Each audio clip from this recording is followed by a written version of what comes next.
Hello everyone and welcome to the channel. In this lesson, we shall be discussing the summary and the analysis of the African poem The Leader and the Led by Niyi Osundare. Don't forget to like this video and subscribe to our channel as well. The Leader and the Led is an African poem written by the prominent Nigerian poet Niyi Osundare. It has 24 lines arranged in 12 stanzas each, with 2 lines that make a total of 12 couplets. The poet uses a group of animals to send his message across to his readers. It is then sufficient to label this narrative poem a fable, since the characters used are all animals. The poem tells a story of the fruitless leadership situation that persists in Africa. It portrays the menace in African leadership and followership, where leaders are usually power-drunk, give false promises of development to their followers, and in the end, milk the citizens by embezzling funds. From a central standpoint, this poem simply examines the processes involved in selecting a good leader in most African countries. This phenomenon is often made by the unscrupulous tactics used by politicians to win themselves into power. Most African countries have high populations and are poverty-stricken. Politicians, in their quest for power, may use cash or, at worst, foodstuff in buying the freedom of the hungry population in most rural communities to make their preferred choices of leaders. The result of this bad leadership and followership is the incidence of bad governance, underdevelopment, and the continuity of the vicious cycle of poverty in African communities. The poem's title alludes to a leader's relationship with his or her followers. The poet uses the jungle and animals to depict the animal kingdom's quest for supremacy and how creatures portray themselves based on their strengths and attributes. Each animal claims to be the rightful ruler of the realm. It's impossible to say whether or not this assumption is correct. The struggle for authority and the desperate search for power has been compared to that of the animal kingdom. The most difficult challenge to every nation's development is the interaction between leaders and followers. A good connection between leaders and followers leads to growth and progress, whereas a negative relationship would inevitably result in regression, misery, and instability. The poem depicts an animal battle for leadership posts, similar to what occurs in human society during elections. The poem is set in Africa, where power struggles for leaders are common, along with the dominance of a correspondingly awful followership. Let's now take a look at the analysis of the lines in the poem. The lion stakes his claims to the leadership of the pack, but the antelopes remember the ferocious pounce of his paws. The hyena says the crown is made for him, but the impala shudder at his lethal appetite. The poem starts with the lion expressing his desire, becoming the leader. The lion, however, is not the only animal with an interest in this position.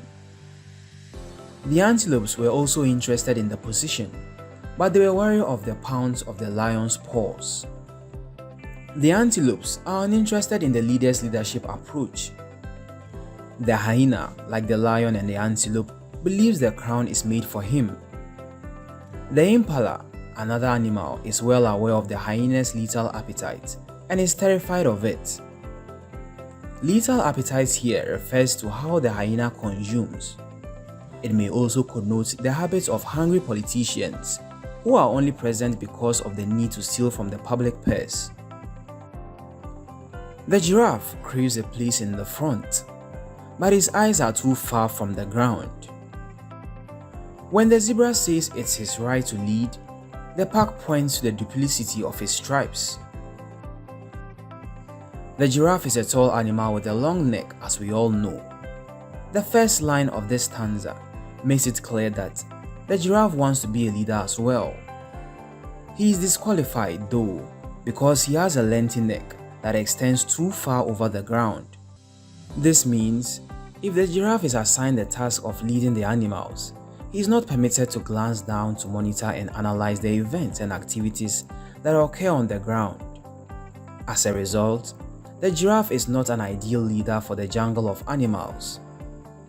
Not to mention the zebra, who has expressed an interest in becoming a new boss. His claim was dismissed because of the animal's inability to grasp his stripes. To the animals, the zebra's style of leadership is something they find too complex to understand, and this makes him unsuitable for the position as well. The elephant trudges into the power tussle, but his colleague dreads his trampling feet. The warthog is too ugly, the rhino is too riotous, and the pack thrashes around like a snake without a head. The elephant now enters the competition with his claims to lead. The elephant is a massive creature with huge weight. This alone sets the tone for its exclusion. The danger is that its massive size and weight would put other creatures at a disadvantage. As a result, the elephant is unsuitable for the job. The warthog and the rhino are not excluded from this leadership race, but what is their grounds for their disqualification? The warthog is eliminated from the competition because the pack believes he is too ugly to lead them, while the rhino is eliminated because it's too riotous. Riotous in the sense that he is overly wild and loud, with unremarkable behavior in general. The pack is perplexed by the nature of power struggles at this time.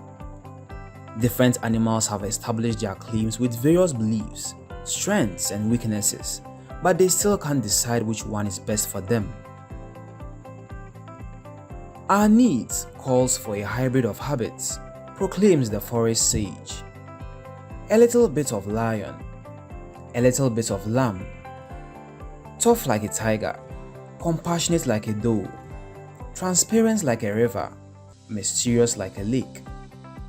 A leader who knows how to follow, follower mindful of their right to lead.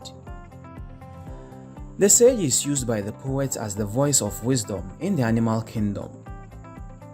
The sage informs them that what they need is a mixture of habits, since each contestant has specific desirable traits. A good leader, according to the sage, is one who has a bit of most of the qualities the animals possess in order to lead. That is, one who can be tough on defaulters, and as well as compassionate to grant a pardon when the need arises. A true leader is thus not one who gives orders, but one who follows.